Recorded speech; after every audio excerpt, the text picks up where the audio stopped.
Olá, pessoal, boa noite, sejam bem-vindas, bem-vindos, bem-vindes ao segundo Esquenta Elan, Construindo Masculinidades Outras.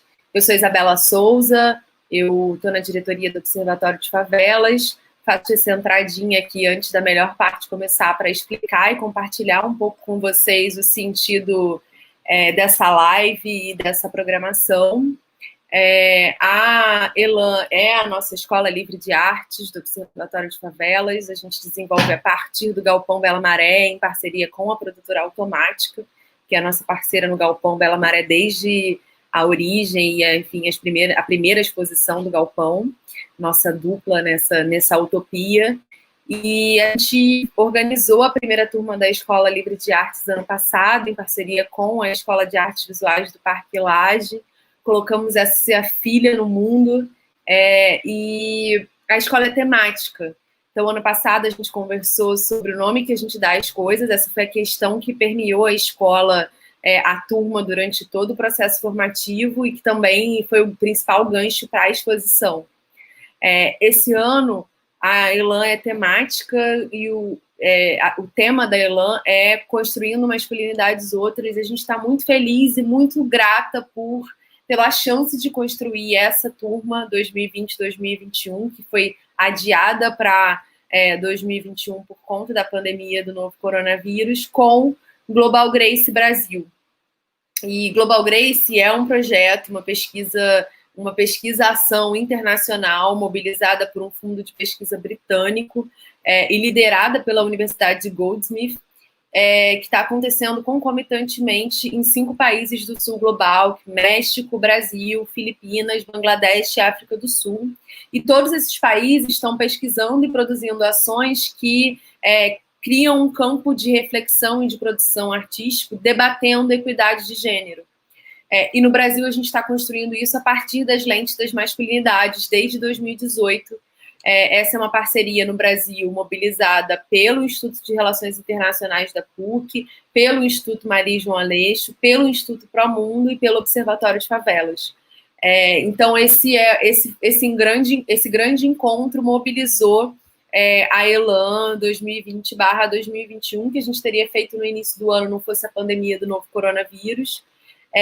E diante da pandemia, de todas as necessidades de reorganização de calendário e tudo mais, a gente adiou a turma e ela vai começar no ano que vem, vai ser híbrida, então essa é uma coisa muito importante de contar. Desde ontem o edital está reaberto, então desde 7 de dezembro as pessoas podem voltar a se inscrever para essa turma. Vão ser 10 artistas residentes selecionados. E a gente começa no final de fevereiro essa segunda grande jornada da Elan, debatendo a temática das masculinidades. Tendo ganho esse formato híbrido, a gente fez a opção por antecipar uma parte do debate que faríamos dentro do trabalho que vai ser desenvolvido com essa turma. Por isso a gente criou os esquentas, a gente está chamando um conjunto de pessoas que a gente admira e que fazem tanto o debate de masculinidades, quanto o debate de artes e masculinidades, quanto o debate de artes, para essa conversa no sentido de ir mesmo aquecendo esse campo, criando essa comunidade de debate sobre esses entrelaçamentos. Então é isso. Eu desejo que a gente tenha um excelente debate. Vou convidar aqui a Marisa, que vai ser a mediadora dessa mesa, minha parceira, amiga e super inspiração. E a Mari vai tocar aí o restante do debate, mediar, mandem perguntas. A gente está muito feliz e agradecida por mais essa conquista da Elan, com tantas parcerias importantes. Obrigada, Bela. Boa noite. É um prazer enorme estar aqui. Boa noite a todos. É muito bom, assim, acho que esse mundo virtual, né? Não é o meu mundo favorito, eu preferia estar reunida pessoalmente com o Denis, com o Ulisses e com vocês para discutir, para conversar, mas, por outro lado, eu acho que tem a vantagem, né, de ficar gravado, da gente poder assistir, reassistir as coisas depois, então, e juntar pessoas que estão em diferentes lugares, né? Então, a gente tem que aproveitar a parte boa. Então, a gente está aqui nessa segunda mesa do Esquenta Elan. A gente está fazendo, primeiramente, discussões mais conceituais, uma discussão mais ampla sobre o tema das masculinidades e a relação com a criação artística. Na primeira mesa, a gente teve os professores Fábio Mariano e Osmundo Pinho. Quem não conseguiu assistir, assista, está disponível aqui no nosso canal do YouTube. A partir do tema Descolonizando Conhecimentos, Construindo Outras Masculinidades. Eles traçaram um panorama, né, dos debates políticos, históricos e sociais sobre as masculinidades, a importância de pensarmos as relações de gênero na contemporaneidade, a partir do agenciamento de masculinidades em perspectiva interseccional e comprometida com o protagonismo de sujeitos e territórios periferizados. O Osmundo, especificamente, deu um destaque para a discussão racial e chegou uma discussão histórica bem profunda, muito interessante. Eu tive que assistir 2 vezes para vocês verem, para poder assim conseguir entender assim a complexidade dos temas que ele trouxe. Nessa segunda mesa, a gente está começando a discutir já as relações entre masculinidades e a criação artística.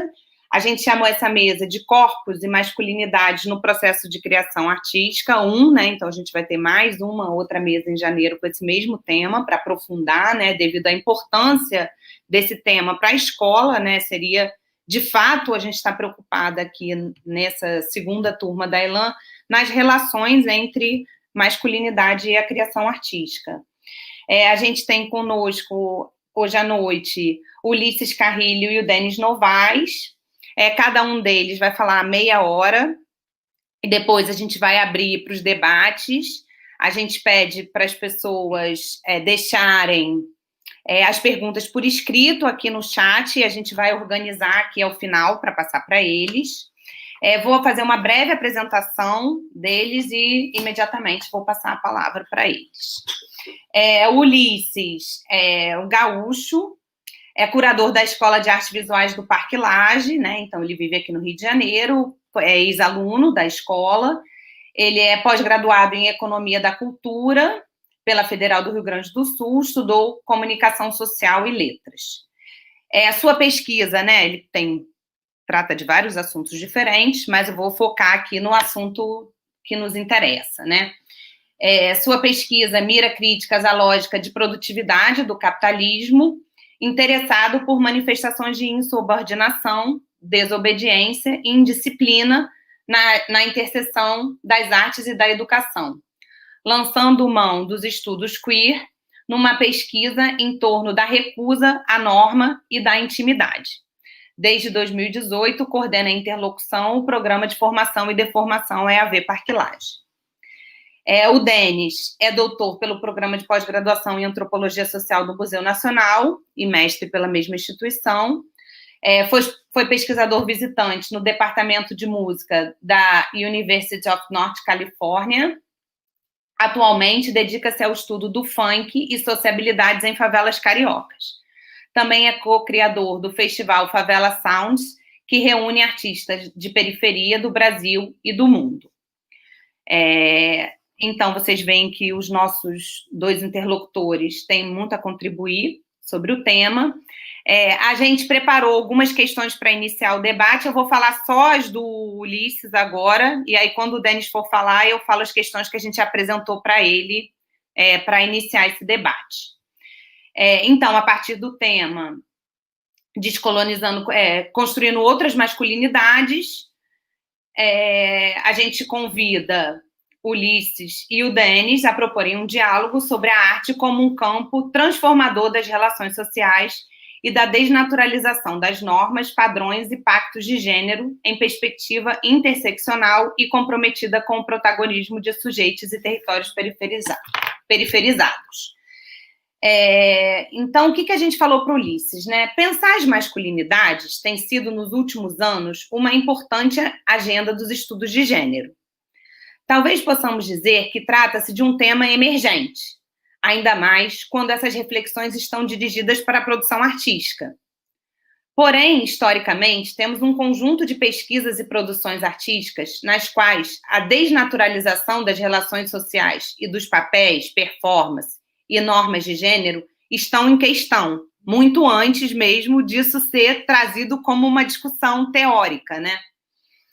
Artistas pertencentes a diferentes gerações e momentos históricos tensionaram os limites de gênero.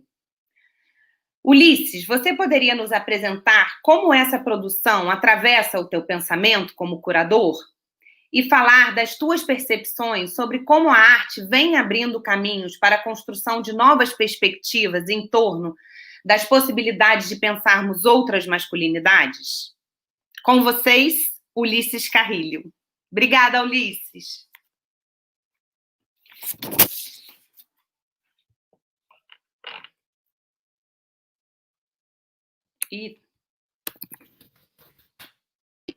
Bingo da quarentena, eu estava com o microfone fechado.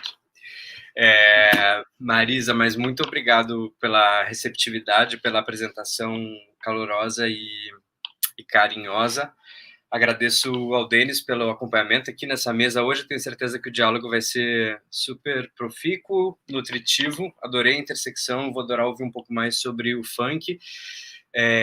Acho que não estou chovendo no molhado ao sublinhar a importância de se pensar a Elan, pensar uma escola de artes que nasce na Maré, no Galpão Bela Maré, que tanto tem feito e transformado o cenário cultural periférico no Rio de Janeiro, e não apenas periférico, né? Já tem uma relevância radical para a gente pensar as artes, e tem remodelado, tem feito essa escola que eu tenho o prazer de acompanhar de longe, de perto, com alguma proximidade, mas com muita admiração. Agradeço imensamente a vocês pela oportunidade de falar hoje, espero realmente poder contribuir. Agradeço ao Nil, que está aqui conosco também no processo para nos ajudar com esses audiovisuais, a Isabela, a toda a equipe, Gleice, e vou pedir licença a vocês, dar uma olhadinha aqui no horário para eu não me passar no tempo e respeitar o nosso tempo para a gente poder dialogar depois. Eu queria começar a fala de hoje com essas provocações da Marisa, lendo um pequeno texto de um cara chamado Pedro Lemebel, um artista chileno, que chama-se Falo pela Minha Diferença, e que eu espero que, com alguma sorte, possa imantar aí a nossa fala, nosso diálogo de hoje. É um texto que eu tenho muito carinho e acho que pode ser um bom pontapé. Ele começa mais ou menos assim. Não sou Pasolini pedindo explicações, não sou Ginsberg expulso de Cuba, não sou uma bicha fantasiada de poeta. Não preciso de fantasia, aqui está a minha cara, falo pela minha diferença, defendo o que sou e não sou tão estranho. Me aborrece a injustiça e suspeito desta lenga-lenga democrática. Não me fale de proletariado, porque ser bicha e pobre é pior. É preciso ser ácido para suportá-lo. É dar volta nos machões da esquina, é um pai que te odeia porque o filho requebra o pezinho. É ter uma mãe com as mãos rachadas pela água sanitária, envelhecidas de limpeza, embalando-me no colo quando doente, por maus costumes, pela má sorte, como a ditadura, pior que a ditadura, porque a ditadura passa e vem a democracia, e logo atrás vem o socialismo. E então, o que farão conosco, companheiro? Nos amarrarão pelas tranças em fardos, com o destino a um sanatório de aidéticos em Cuba? Nos enfiarão em trem, lugar nenhum, como no navio do general Ibáñez, onde aprendemos a nadar, mas ninguém chegou à praia? Por isso Valparaíso apagou suas luzes vermelhas, por isso as casas de tolerância brindaram uma lágrima negra. As bichas devoradas pelos caranguejos, esse ano que a Comissão dos Direitos Humanos não quer lembrar. Por isso, companheiro, lhe pergunto, existe ainda o trem siberiano da propaganda reacionária? Esse trem que passa por suas pupilas quando a minha voz fica doce demais? E você? O que fará com a lembrança dessas crianças? Batendo punheta e mais outras coisas nas férias em Cartagena? O futuro será preto e branco? O tempo em noite e o dia de trabalho sem ambiguidades, não haverá uma bicha em alguma esquina desequilibrando o futuro do seu homem?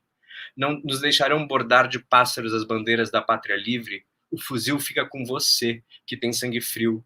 E não é medo não, o medo foi passando de tanto esquivar facas nos porões sexuais por onde passei.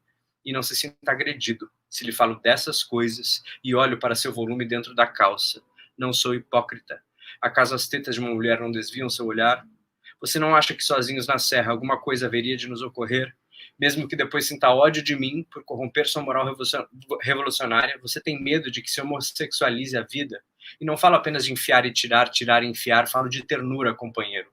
Você não sabe o quanto custa encontrar o amor nessas condições. Você não sabe o que é carregar essa lepra. As pessoas guardam distância, as pessoas compreendem e dizem: é bicha, mas escreve bem. É bicha, mas é um bom amigo. É um cara legal. Eu não sou um cara legal. Eu aceito o mundo sem pedir que seja legal. Mesmo assim, eles riem, tenho cicatrizes de risos nas costas. Você acha que penso com a bunda e que no primeiro pau de arara da CNI entregaria os meus amigos. Você sabe que a hombridade não aprendi nos quartéis. Foi a noite que me ensinou a hombridade atrás de um poste. Essa hombridade da qual você se gaba, você aprendeu no quartel de um milico assassino, desses que ainda estão no poder.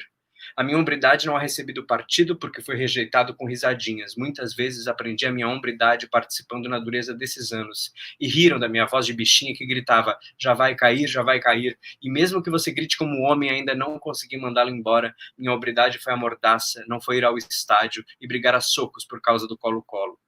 O futebol é outra homossexualidade velada, assim como o boxe, a política, o vinho. A minha hombridade foi morder as zombarias, comer raiva para não matar todo mundo. Minha hombridade é me aceitar diferente. Ser covarde é muito mais duro. Não ofereço a outra face, ofereço a bunda, companheiro. E essa é a minha vingança. Minha hombridade espera paciente que os machos fiquem velhos, porque a essa altura do partido, a esquerda negocia sua bunda murcha no parlamento. Minha hombridade foi difícil, por isso nesse trem não embarco sem saber para onde vai. Não vou mudar pelo marxismo que tantas vezes me rejeitou. Não preciso mudar. Sou mais subversivo que você, se dá conta? Não vou mudar apenas porque os pobres e os ricos não me venham com essa. Nem porque o capitalismo é injusto. Em Nova York as bichas se beijam nas ruas. Mas essa parte fica com você, que tanto lhe interessa que a revolução não apodreça totalmente. Para você ver essa mensagem, não é por mim. Eu estou velho e sou utopia para as futuras gerações. Há tantas crianças que nascerão com uma asinha quebrada e eu quero que elas voem, companheiro. Que sua revolução lhes dê um pedaço de céu vermelho para que possam voar. Sobre o risco de ter ficado um pouco lento, eu gosto muito desse texto e queria que ele pudesse manter um pouco a conversa de hoje. Pedro Lemebel é um artista dissidente que morre vítima do vírus da AIDS e de velhice no Chile, e eu gostaria muito de começar essa conversa falando um pouco de uma potência queer, de uma potência dissidente, de uma potência desviante, que me parece ser fundamental para que a gente possa construir outras masculinidades. Na data de hoje, então, me foi pedido que a gente pudesse elaborar um pouco sobre como essa relação entre as masculinidades me atravessa e atravessa a minha pesquisa, e é preciso sublinhar o que o texto já diz, e sublinhar que falo pela minha diferença, né, e aqui falo como um homem bicha, que então tem algumas ferramentas e alguns limites para lidar com as questões do cis-heteropatriarcado, né? Com a questão da norma cisgênero, da questão da norma heteronormativa, que estaria mais ligada não à identidade de gênero, mas à orientação sexual, e de uma maneira um pouco mais geral ao patriarcado. Confiando que a gente já tem uma introdução teórica bastante densa nos nossos outros encontros aqui do Esquenta Elan, e com sorte teremos mais ainda nos próximos, vou me dar a liberdade de passar de maneira um pouco mais livre por alguns conceitos, mas oferecer que a minha perspectiva hoje tenta, de alguma maneira, lançar um olhar para algo que não é fixo, para algo que não é estável e para algo que sequer talvez exista na potência que a gente gostaria, que são as chamadas novas políticas do corpo, ou novas políticas do gênero, novas políticas da sexualidade. A gente poderia muito bem abrir mão para esse novas, porque a história justamente se mostra uma repetição, e nós temos exemplos que não são hegemônicos, mas que despontam como fagulhas de liberdade ao longo da história da arte e que já reivindicaram outras vibrações de criação para além daquelas do privilégio do heteropatriarcado. Por que eu estou dizendo isso? Porque a história da arte se configurou como uma narrativa que foi constituída a partir de trabalhos criados, em sua vastíssima maioria, por homens brancos, homens burgueses, e, sobretudo, sobretudo antes da lógica da arte contemporânea, desse modo de pensar que a pós-modernidade e a contemporaneidade nos oferecem, centrada em objetos, na acumulação desses objetos, na hipervalorização desses objetos, e dentro de uma geografia bastante complexa, que privilegiou uma narrativa que estava, primeiro, na Europa, né, na dinâmica do colonizador, e depois se espraia, se esgarça para a América do Norte, com muito mais força nos Estados Unidos, por conta de vários acordos econômicos e por conta da configuração do capitalismo. Eu estou propositadamente falando sobre o espectro do sistema artístico e falando de economia, porque me parece que falar sobre as masculinidades sobretudo, reivindicar um espaço em que a gente possa, a partir dos estudos de gênero que emergem na segunda metade do século XX, na baila dos estudos feministas, junto da luta histórica pelo movimento dos direitos civis, pela luta pela liberdade de expressão, esses estudos de gênero vêm, na verdade, elucidar e elaborar como a experiência do patriarcado, a experiência da branquitude, a experiência colonial, é uma experiência marcada pelo privilégio, que está marcada também pela exclusão, pela invisibilização. Então, se a gente pensa no espectro histórico, não é preciso ir muito longe para a gente pensar que, cerca de 100 anos atrás, as mulheres no Brasil ainda não votavam. Não é preciso olhar para trás para ver a inequidade racial que existe nesse país. Bom, hoje, que dia é hoje? Hoje é dia 8 de dezembro. Hoje é o 10º dia em que o Estado brasileiro confirma a sua ineficácia frente ao assassinato de Marielle Franco, né? Infelizmente, essa é a data que marcamos hoje.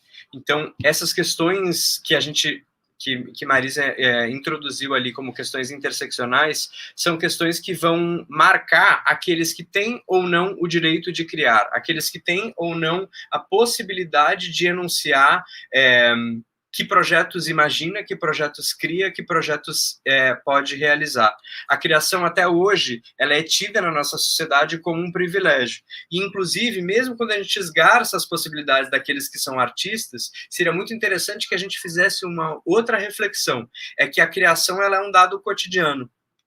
Todo qualquer artesão, todo qualquer profissional, cotidianamente está criando, e nós criamos um sistema artístico em que a criação soa um privilégio que está nas mãos de apenas algumas pessoas. Então, falar sobre masculinidades outras é também refletir acerca de que há outras dinâmicas de poder que são possíveis dentro das hegemonias. E é preciso olhar para a masculinidade e colocá-la no plural.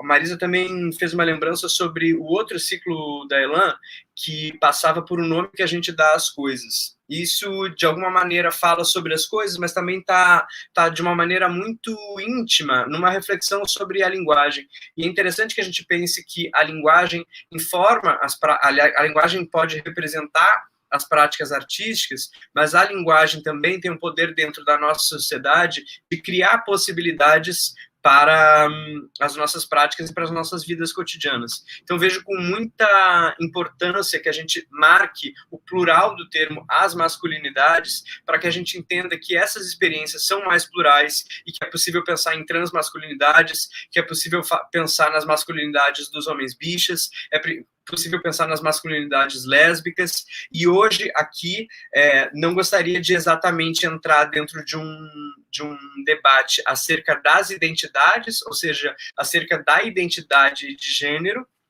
ou dentro do campo da fixidez das identidades, pelo menos a priori. Esse é um assunto que está sempre friccionando nossos cotidianos, mas para que a gente possa pensar essa política, como alguns autores das teorias queer autores, vêm colaborando para que a gente possa pensar e esgarçando a trama para que a gente possa ter um envolvimento um pouco mais gregário, um pouco mais radical com a criação, que é pensar a política como um circuito extremamente complexo de afetos e pensar a sociedade como lugar também de circulação do desejo. Ou seja, a partir dos estudos queer, a partir disso que falamos sobre a insubordinação, sobre a desobediência, sobre a indisciplina, é possível pensar que os corpos que experimentam frequências fora da norma, fora das experiências cisgênero, fora das experiências heterossexuais, fora das experiências que são cobradas pelo patriarcado, que são as forças que fazem com que o capitalismo seja possível, é possível que pensemos experiências que vêm de maneira indisciplinada oferecer outras possibilidades para as pessoas que se entendem e se compreendem enquanto homens na sociedade, para exercitarem esse privilégio, que é um privilégio de marcação social, que inclusive autores como Judith Butler e Paul Preciado vão colaborar para que a gente possa entender que essa marca social, ela existe inclusive anterior ao nosso nascimento, ela existe no momento em que adentramos um banheiro, ela existe no momento em que precisamos de um documento de identidade que tem ali uma marcação, e a cada formulário em que preenchemos se sexo é masculino, feminino, ou outro, ou qualquer tipo dessas cobranças são dinâmicas extremamente cotidianas que vêm, na verdade, reafirmar as dinâmicas que perpetuam que certos corpos possam realizar certas atividades, que certos corpos não possam realizar certas atividades, que certos corpos têm o direito nato de criar, de ter um discurso social, de publicizar as suas imaginações, suas realizações, e outros grupos não tenham esse privilégio que, na verdade, deveria ser, sobretudo, um direito. E para responder de maneira um pouco mais provocadora ao convite e às perguntas que me foram feitas, voltando algumas leituras para essa noite de hoje, reli algo que me deixou bastante empolgado, né? Pensando justamente esses protocolos de reconhecimento no campo visual, político e linguístico, há uma autora chamada Gayatri Spivak, e eu vou fazer um sobrevoo por algumas pessoas e propositadamente escolhi tentar fazer um exercício aqui em voz alta, de pegar um pensamento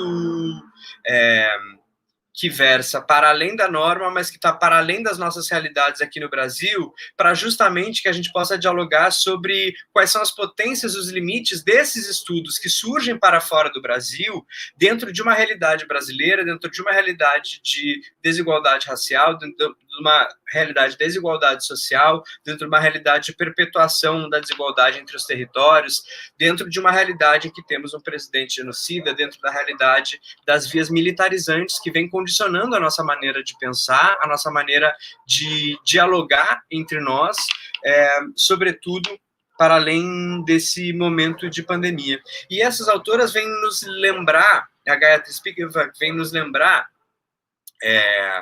algo que eu gostaria de ler aqui rapidamente para vocês, que se a gente pensasse realmente o corpo como tal, não existe esboço possível do corpo. Existem pensamentos de sistematicidade, ou seja, pensamentos que viriam tentar sistematizar, criar algum sistema, alguma forma de elucidar o corpo, e há codificações de valor sobre o corpo. O corpo, como tal, não pode ser pensado. E eu, com certeza, não posso acessá-lo. Eu acho esse pensamento muito bonito, porque é muito natural que a gente possa pensar o corpo e passar um pouco reto por essa palavra, por essa dinâmica da linguagem, e possa não se perguntar sobre essa ideia. Os estudos queer, se é que eu posso, de uma maneira muito rápida, fazer um sobrevoo aqui, vêm colaborar, eles são primeiro uma sorte de estudos que surge num desenvolvimento do pensamento feminista, que vai compreender que a experiência hegemônica da sociedade é controlada, versada, narrada e elaborada por homens, e sobretudo por homens brancos, e sobretudo por homens brancos da burguesia, e que isso não daria conta da complexidade de pensamento que se precisava fazer e das transformações sociais que o mundo estava urgindo, que eram necessárias para o mundo. Então, os estudos queer vêm nos lembrar de uma maneira muito geral que é possível pensar justamente o impossível e o inexistente. Ou seja, é preciso pensar os estudos queer como uma forma de articulação de pensamento que surge dentro do campo da filosofia, vem colaborar para que a gente compreenda que nem apenas o pensamento que obedece à norma pode ser levado em conta para a percepção de um campo de conhecimento. Ou seja, sempre que houver alguma fagulha, alguma experiência dissonante, alguma experiência desviante, essa experiência seria extremamente interessante para que a gente pudesse interpelar e interrogar a norma. Ou seja, eu estou fazendo toda essa volta para dizer para vocês que eu acho que é muito interessante para que a gente possa pensar as masculinidades a partir dos pensamentos também dos femininos. Isso seria muito importante. É um salto recente para as academias, por exemplo, que dentro dos estudos de étnico-raciais, a gente não tem apenas estudos da negritude, que a gente possa ter pessoas pretas, sobretudo, refletindo acerca da branquitude. Ou seja, é preciso que a gente possa pensar também como que as mulheres, os transfeminismos, as experiências para além da norma do patriarcado informam a nossa maneira de exercitar a nossa criação e a nossa imaginação nesse mundo. E como que isso se dá? Isso se dá dentro da ordem familiar, dentro da maneira com que somos designados no nosso nascimento, homens ou mulheres. Na maioria dos lares são essas as duas opções que existem, e para além dos lares, na ordem social, ou seja, nos documentos, isso também acontece, mas também numa ordem de um capitalismo que continua produzindo corpos. O que eu estou chamando desse capitalismo que está produzindo corpos? Como Marisa bem disse, pessoalmente me interesso especificamente pela maneira como nossos corpos não apenas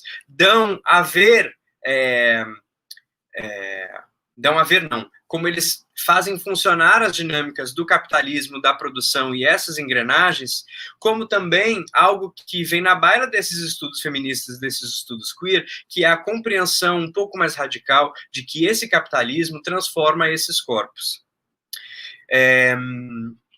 Uma das grandes pessoas que pensou o neoliberalismo, a primeira-ministra da Inglaterra, Margaret Thatcher, tem uma frase famosa que foi lida e relida por um filósofo chamado Vladimir Safatli, que dizia o seguinte, que a economia é o método, mas que o objetivo é mudar o coração e a alma. E eu confesso a vocês que eu compactuo um pouco dessa, não da maneira perversa como a Thatcher pensava, senão sobre essa influência radical que a economia tem na nossa maneira de enxergar subjetividades, Como se a economia tivesse ela tivesse uma pegada que não estivesse apenas ligada às questões da sociedade, mas também às questões do íntimo.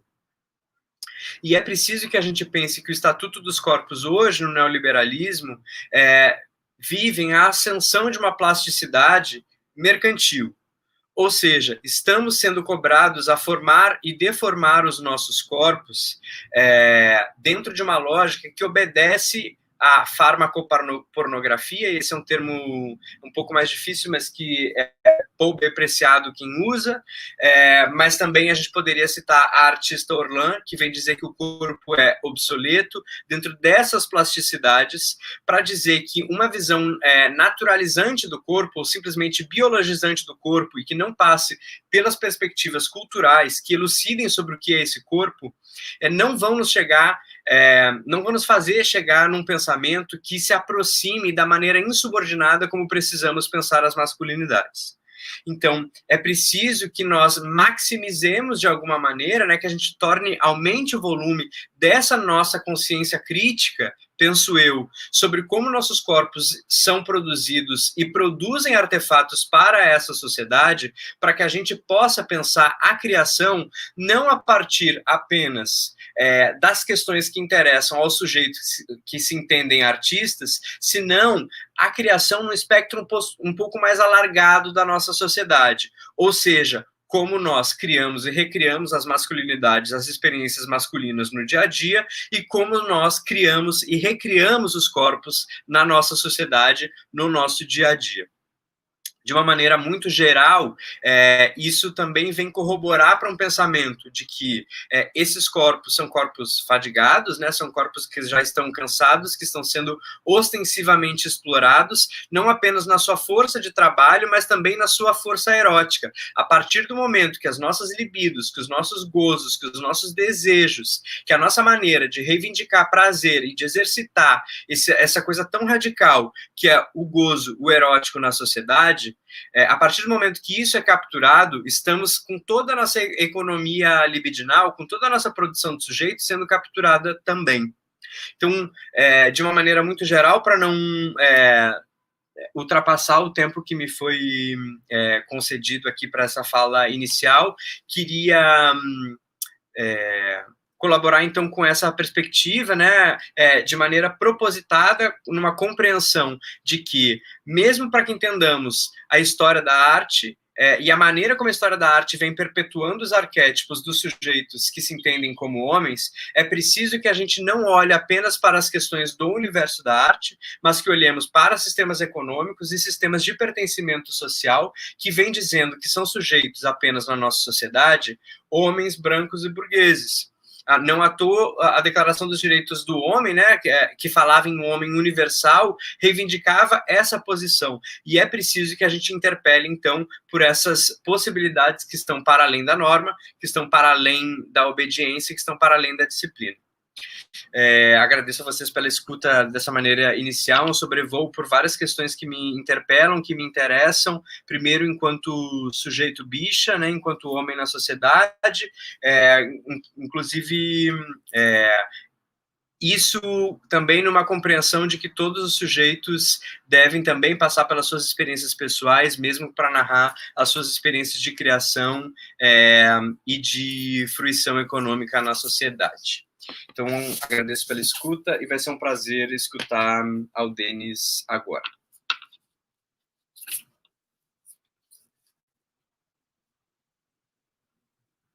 Marisa, agora eu que não estou lhe escutando. Obrigada, Ulisses. Desculpa, gente. Desliga o microfone, esquece de ligar. Obrigada, Ulisses. Anotei aqui um monte de coisa para o debate depois, mas vou passar imediatamente para o Denis aqui. Depois a gente continua. Que eu também fiquei pensando, para me preparar aqui para a conversa, ontem também eu assisti o Caetano e o Paul Preciado. E eles trouxeram questões bem interessantes aqui para o nosso debate. Mas depois eu falo disso. Então, eu vou apresentar aqui para vocês as questões que a gente levantou para o Denis começar aí ao nosso bate-papo. E achei mais ainda, depois da fala do Ulisses, que assim, vai realmente dar um caldo muito bom. A gente, né, colocou o Denis para falar depois, porque o Denis está falando de movimentos artísticos contemporâneos, importantes, né? Ele tem uma pesquisa muito relevante sobre o funk, ele fez o doutorado dele sobre o proibidão. O mestrado e o doutorado sobre política, economia política também no funk, que foi bem interessante ouvir o Ulisses também nesse sentido. Então, combina super, acho que, o debate. Então, vamos lá, vou falar as questões que a gente preparou. Nos parece que o funk, como arte, cultura, modo de vida, é um campo de reflexão muito favorável para pensarmos as masculinidades, na medida que é possível mapear na música, no baile, no passinho, uma multiplicidade de performances de gênero. Além disso, seja no senso comum, seja nos contextos acadêmicos, vemos ainda associações diretas entre funk, masculinidades e violência, entre as masculinidades e a cultura da ostentação, além das constantes problematizações em torno de como papéis masculinos e femininos dos corpos e da sexualidade são negociados nesse universo. Você poderia nos dizer, a partir das suas pesquisas, como as masculinidades vêm sendo feitas e desfeitas nas diferentes práticas ligadas ao funk? Com vocês, Denis Novaes. Muito obrigado, Marisa, muito obrigado. Queria, assim, primeiro dar boa noite a todos. É um prazer enorme estar aqui hoje participando desse projeto incrível e eu quero realmente agradecer imensamente pelo convite. Então, obrigado, Isabela, obrigado, Marisa, o Nil, que está aí nos bastidores. tornando isso possível, Gleice. Enfim, foi incrível ouvir Ulisses. Nossa, estou muito feliz de poder participar dessa troca.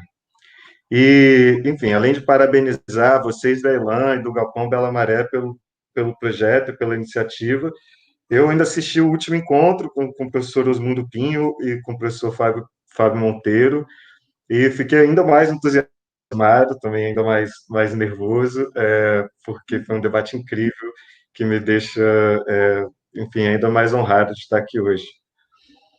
Bom, discutir as masculinidades, como elas são performadas, idealizadas em uma sociedade patriarcal, racista, capitalista, é fundamental para qualquer esforço intelectual crítico engajado na transformação e na luta por um mundo melhor. E eu vou falar hoje de um ponto de vista específico, que é o meu, que há 7 anos, né, venho pesquisando funk nas favelas cariocas, especialmente em diálogo com artistas, MCs e DJs. Então, ao longo desses anos, em parte deles, por 2 anos mais ou menos, eu morei na Cidade de Deus, e lá, além de poder entrevistar e de frequentar bailes, não só na Cidade de Deus, como no Rio de Janeiro, lá na CDD eu tive a oportunidade de trabalhar num estúdio como músico, como uma espécie de produtor estagiário, que foi nesse estúdio que a Malibu Produções, enfim, organizada pelo DJ Bell. Ao longo de todos esses anos, eu tive um campo habitado majoritariamente por homens negros, né? E, embora não só, por muitas mulheres também, muitas DJs, MCs, mas majoritariamente por homens negros. Então, reflexões sobre a masculinidade me atravessaram profundamente ao longo desses anos, porque em diversos momentos eu me deparava com eventos, situações, falas, dilemas, que me levaram a refletir sobre o modo como essa masculinidade é performada no cotidiano e nas formas de composição e produção do funk. Mas tratam-se de reflexões pessoais, que na maioria dos casos não faziam parte do escopo, do foco das minhas investigações enquanto pesquisador. No meu mestrado, eu me dediquei a pensar o funk proibidão, que é esse mais especificamente que trata da vida no crime, e ali eu estava preocupado com as diversas atualizações do Estado no contexto das favelas cariocas, com a ideia de imagens do Estado, com a ideia do que era uma produção de contranarrativas que o Proibidão oferecia. E no doutorado eu passei a pensar a arte enquanto, nesse caso, a música, como um sistema técnico de produção, circulação e consumo, trazendo também uma história do funk carioca a partir disso. Então, isso me coloca num lugar em que, apesar de que me traz muito mais perguntas e dúvidas, silêncios, do que interpretações sólidas, não apenas sobre a masculinidade, mas sobre relações de gênero no funk em geral. E, bom, sobre esse último tema, né, as relações performance de gênero, eu sou muito orientado pelos excelentes trabalhos de autoras como Adriana Carvalho Lopes, Mariana Gomes e Raquel Moreira, que contribuíram enormemente para essa problemática nos estudos de funk.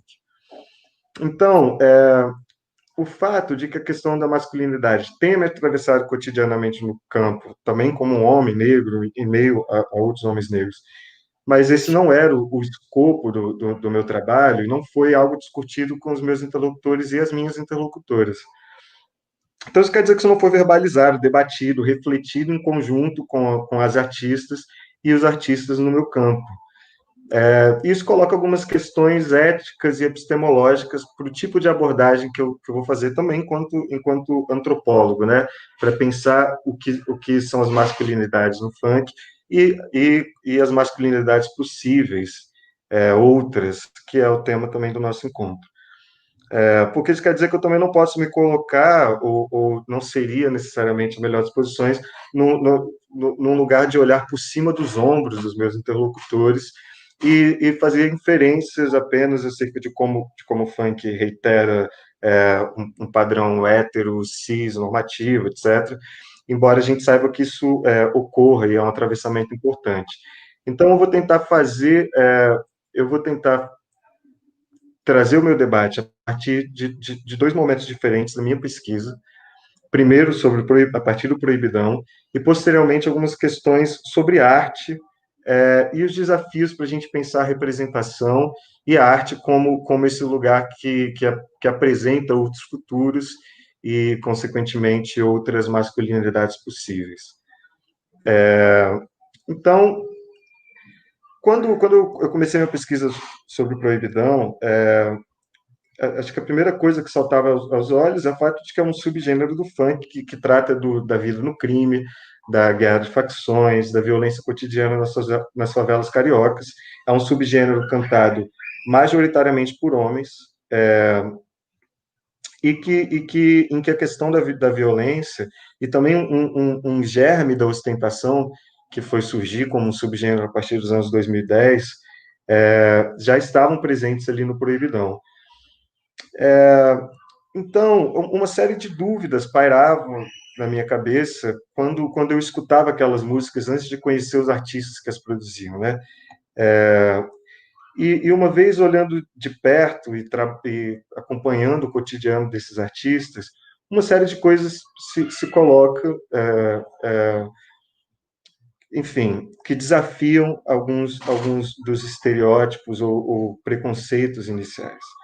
E um ponto óbvio é que a maioria dos MCs, DJs, e isso 90%, digamos assim, não é ou nunca foi bandido, né? Nunca infringiu determinadas normas estatais. E, ao mesmo tempo, é muito comum que nós vejamos MCs e DJs presos acusados de envolvimento com crime. E essa foi uma pergunta que me atravessou profundamente naquela primeira pesquisa, na minha dissertação de mestrado. E eu vou falar um pouco dela para falar, enfim, como a gente chega nessa masculinidade, né? Ser envolvido ou ter envolvimento tornaram-se expressões usadas normalmente para se referir àqueles que atuam no varejo de drogas ilícitas ou lançam mão, né, de práticas consideradas criminosas. E a gente vê que o envolver e suas derivações abundam em jornais e inquéritos policiais que imputam a determinados indivíduos a suspeita ou a certeza de incorrerem em práticas criminosas. E a gente vê, enfim, casos recentes de como o racismo atravessa pessoas negras a todo momento e bota suas vidas em constante ameaça num país marcado pelo genocídio da população negra, né? E compreender o proibidão, o conjunto de relações que dá inteligibilidade para essa manifestação artística, ou seja, que faz com que ela tenha sentido, que é fundamental compreender o que é o contexto do genocídio da população negra e favelada. Então, a gente vê que o envolvimento nesse caso, tornou-se uma palavra ligada a demarcações normativas estatais, que dizem o que é ou não crime, né? E distante de suas outras implicações possíveis. E quando a gente acompanha os artistas do Proibidão, a gente vê que, na maioria das vezes, eles descrevem o seu fazer artístico pela via dos afetos. Exatamente porque muitas vezes, morar numa favela, que é um espaço onde o sistema prisional e carcerário as políticas de repressão do Estado, né, fundamentalmente racistas, fazem com que o sistema jurídico de repressão seja a principal face do Estado conhecida nesses territórios e em que todos são tratados como potenciais bandidos. Mas quando você vê de perto quem são os bandidos, né, você vê que bandido é isso, é uma categoria produzida a partir de demarcações estatais específicas, né, mas que as pessoas próximas a eles não são necessariamente bandidos. Ou melhor, essa categoria não dá conta do que é a pessoa, porque se envolver comunitariamente também pensar que o bandido ele é o filho de alguém, ele é um amigo da escola, ele é um meu amigo de infância, ele é o meu irmão, ele é o meu filho, enfim. Então, mas ao mesmo tempo a gente vê que em casos, nesses casos horrendamente cotidianos, como o que a gente viu recentemente das duas crianças assassinadas pela polícia, que são, enfim, uma regra muito mais do que uma exceção da atuação da polícia nas favelas, a gente vê que a todo momento os familiares, as mães, os pais, precisam lançar mão, quando essas mortes ocorrem, de uma espécie, precisam recorrer a uma espécie de limpeza moral. Uma limpeza moral numa luta por justiça que tenta, em que as vítimas, ou seja, aquelas assassinadas pela polícia, se tornam, na verdade, réus, em que elas têm que ter elas têm que ter a sua inocência comprovadas pela família, né? Eu acho que existe então um artigo incrível escrito pela Juliana Farias, pela Adriana Viana, que fala do processo extenuante que as mães de jovens assassinados pela polícia têm que exercem em busca enfim, da justiça, né, por essas mortes. E esse sistema é alimentado também por uma ideia de que os bandidos, ou os seus corpos e suas vidas, não são reivindicáveis, né? Elas seriam naturalmente fadadas à morte, uma vez que atreladas a corpos matáveis. E esse é um tema cotidiano no funk proibidão, o tema do luto, da reivindicação da dor e da morte, mas também o proibidão é um espaço, ou melhor, é um estilo, uma espécie de manifestação artística que permite em que essas mortes sejam pranteadas, né? E esse luto reivindicado.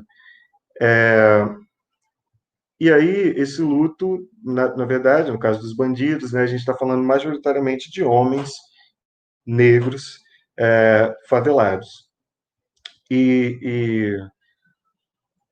Então, quando a gente vai pensar um envolvimento, o que faz um artista, um MC, um DJ, produzir essa musicalidade especificamente, esse tipo de narrativa, que é a narrativa do proibidão,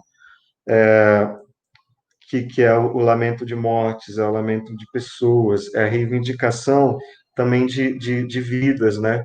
E do direito ao pranto.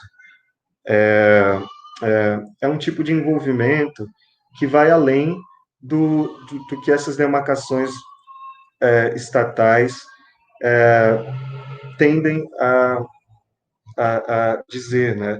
A gente está falando de um envolvimento que é afetivo, e aí eu lanço mão dessa categoria, dessa ideia que é uma de polissemia do envolver-se, né? Em que a gente vê o envolvimento, primeiro, como uma categoria nativa, usada pelos policiais, inquéritos policiais, pelo sistema carcerário, ou seja, um envolvimento como incorrer em práticas criminosas, mas um envolvimento difuso, que é o tempo todo atribuído a corpos negros, né, e favelados. Mas, ao mesmo tempo, também envolver-se afetivamente, nessa esfera que eu falei, envolver-se em relações de amizade, de parentesco, de afeto, e que esse envolvimento também ocorre entre bandidos, artistas ou em moradores de favela, mesmo que não necessariamente corroborem com que seja o crime ou as facções. E a terceira dimensão do envolvimento é estar envolto, né? Estar envolto em um determinado território onde se compartilham códigos, valores, linguagens, gírias, enfim. Estar envolto é também estar envolto num território, numa produção de sentido construída localmente junto dessas relações de afinidade. Então, o que eu quero falar é que, primeiro, que a gente vai pensar, para que a gente pense aqui a masculinidade no funk, eu acho que compreender esse contexto é fundamental, porque ele é um atravessamento importantíssimo para como esse corpo é olhado numa sociedade patriarcal, racista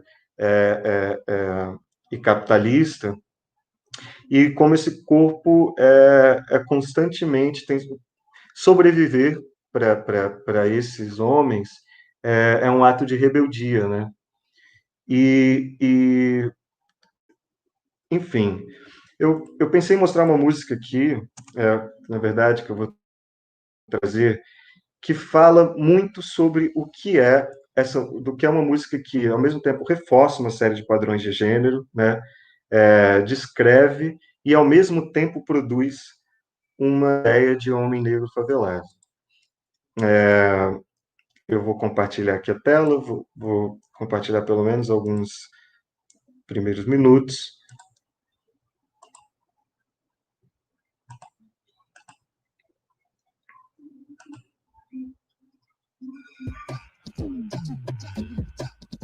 Só pitbull de raça, os faixa tá presente. A tropa mais pra frente e pra nós é vantagem. Então vamos avante, lutar também faz parte. Vivendo bem do bom de sucesso de sacanagem. A tropa cheia de ouro, só menor marolento. Trajado de Lacoste com a camisa do Flamengo. Cabelo disfarçado, reflexo tá na linha. Cheiroso, bonitinho, do lado cheio de novinha. Para Dolce Gabbana, roupa elas tem demais. O homem bem trajado sabe como é o pai. Sabe que é isso mesmo, no pique sucessada. O escágua de coco, maconha e balançada. Mas as faixas de ouro, a tropa tá no pique. O homem bonitão, vida de shake, nós tá chique. Ziga vida direito, comédia tu se fudeu. O rei das faixas rosa, tu tá ligado, sou eu. Então tu vem novinha, os pitbull de raça. Acende o balão que as faixas rosa tá em casa. A cena é toda minha, o homem tá na área. Onde dos mais falados, essa é a tropa da Parma. Então tu vem novinha, os pitbull de raça. Acende o balão que as faixas rosa tá em casa. A cena é toda minha, o homem tá na área. Onde dos mais falados, essa é a tropa da Parma.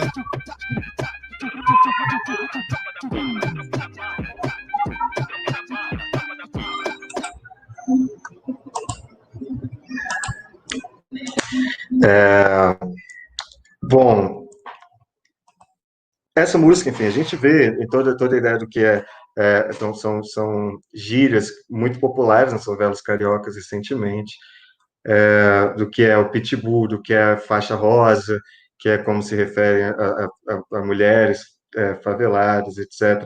Então a gente vê, né, como eu falei, uma série de padrões de gênero sendo reproduzidos, mas ao mesmo tempo uma música, como eu disse, que produz e descreve um corpo negro, de um homem negro favelado, uma masculinidade, né?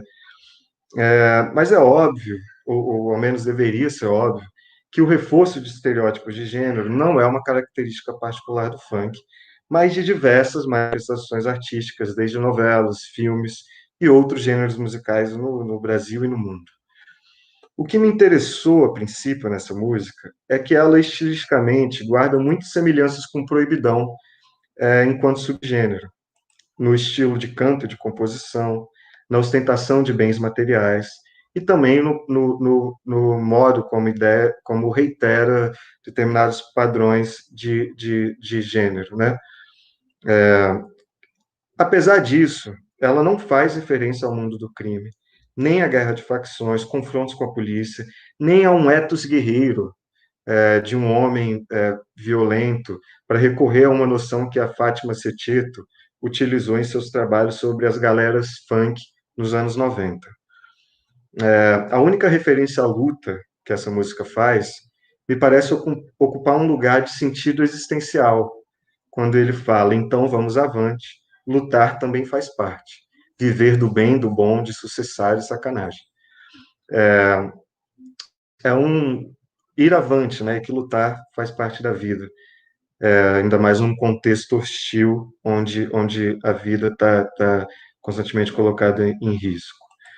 Então, desde que eu fui convidado para participar dessa conversa hoje, essa música me veio à mente pela forma muito eloquente com que ela descreve e produz esses ideais de masculinidade negra e favelada. Mas eu me questionava a pertinência de trazê-la para esse debate. Como abordá-la? Simplesmente apontar o sexismo na letra seria incorrer no engajamento crítico sobre o funk, não a partir dele. Ou talvez correr esse risco de trazer esses reforços de determinados padrões estereótipos com uma característica específica do funk, o que não me parece tão produtivo, uma vez que isso apenas reforçaria estereótipos do homem negro favelado como violento, machista, etc. E basta ligar as rádios, dominadas pelo sertanejo universitário, por exemplo, para perceber que as performances ideais de masculinidade ou de masculinidades, nesse caso, atravessam diversos meios. Então, qual seria, então, a especificidade do funk nesse tema? Quando eu ouvia pela milésima vez essa música no YouTube, pensava sobre essas coisas, eu me deparei com um comentário no vídeo, que era um dos comentários mais curtidos nesse vídeo do YouTube. E nesse comentário alguém dizia: essa música é tão boa que uns policiais chegaram aqui para escutar junto. E foi um comentário feito em tom de brincadeira, que sugere que essa seria uma música de bandido, que atraiu agentes de repressão do Estado. E para a pessoa que escreveu o comentário, pitbull de raça seria o índice de um bandido.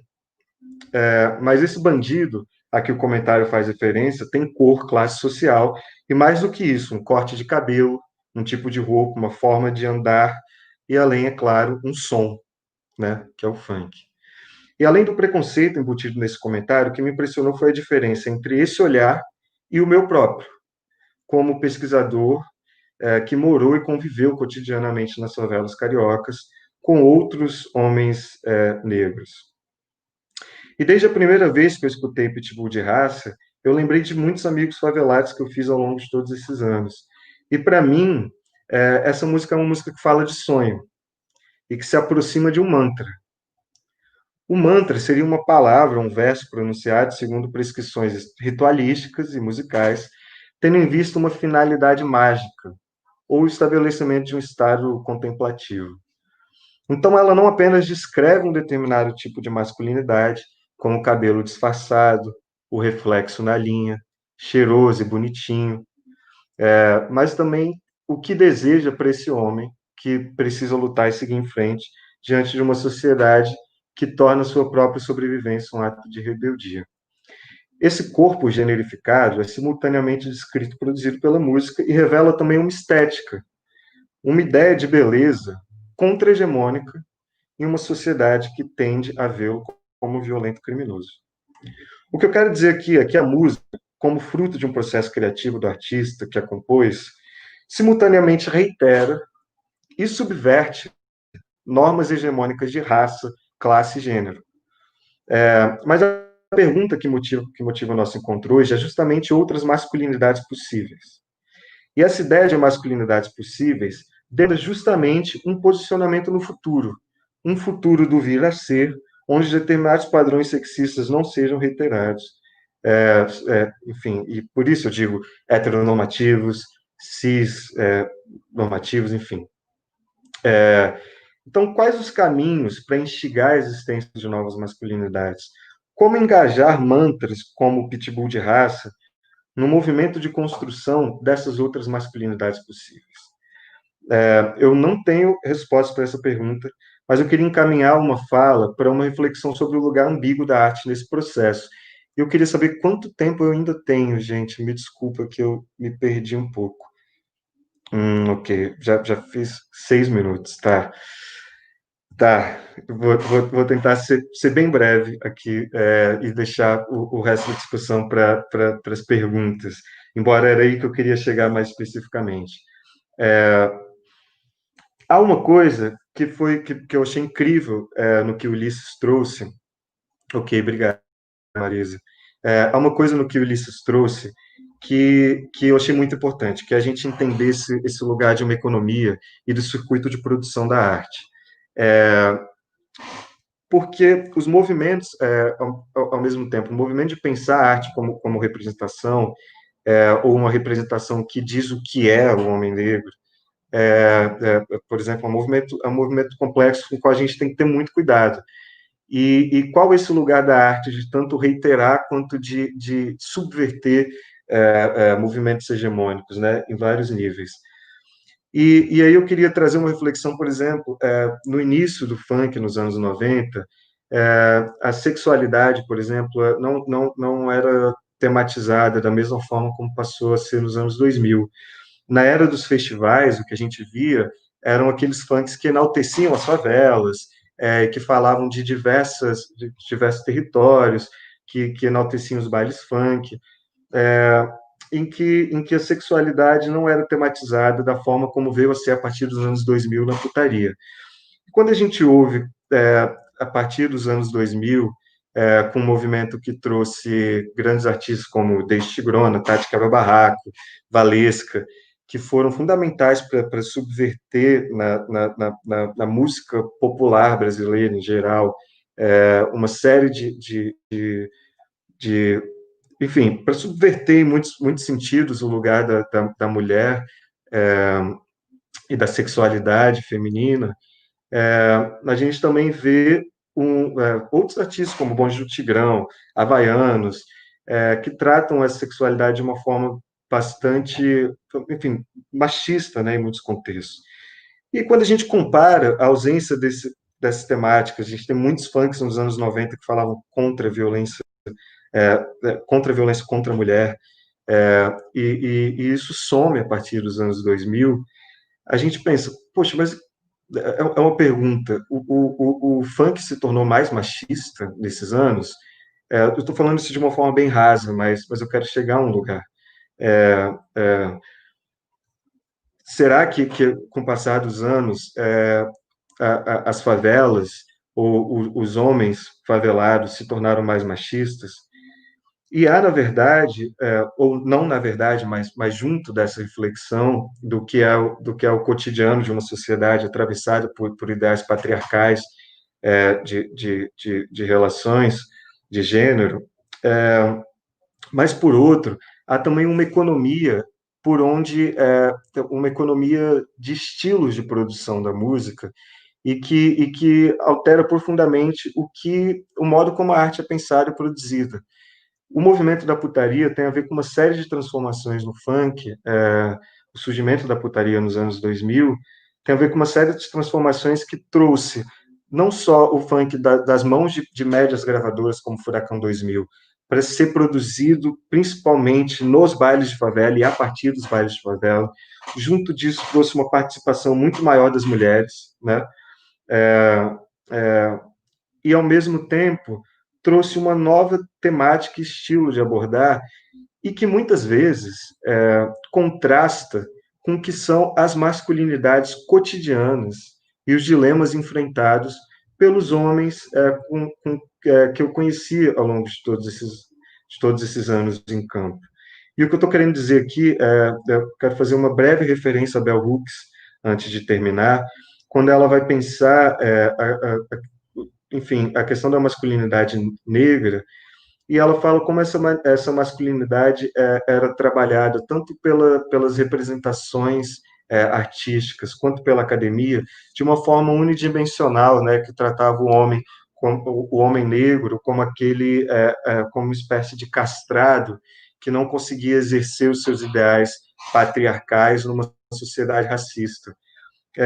E ela fala o quanto essas representações contrastavam com a variedade de performances e de atualizações de masculinidades na comunidade dela, que não era o que ela via no irmão dela quando criança, que muitas vezes não se via atrelado a determinados ideais de masculinidade, que não se sentia pertencente àquilo, como ela via em vizinhos, em determinados amigos, em pessoas que moravam, em homens que compartilhavam com ela essa comunidade. E que ela pensa que essa unidimensionalidade reproduz estereótipos e violências, né? mas que elas não são também as únicas formas de existência quando a gente olha para o cotidiano. E aí, o que eu estou tentando trazer aqui em pergunta, eu acho que vai ficar para os nossos debates depois, é como a gente consegue trazer esses dilemas. No que eu estou querendo dizer é que quantas vezes eu vi amigos ao longo desses anos que corroboravam, mas muitas vezes não corroboravam ou desafiavam determinadas normas, determinados ideais de masculinidade em suas performances cotidianas, né? E o que eu quero me perguntar é como, e quais são os movimentos possíveis para que a gente traga isso também para a música. E para a arte em geral, né? Mas qual os potenciais e limites de uma arte popular no sentido de sua origem, né? Para esses movimentos de transformação. Eu acho que a gente vai poder falar mais sobre isso no nosso debate. Eu queria mais uma vez agradecer, espero que não tenha ficado um tanto confuso, porque são muitas informações. Mas acho que é isso, gente. Muito obrigado.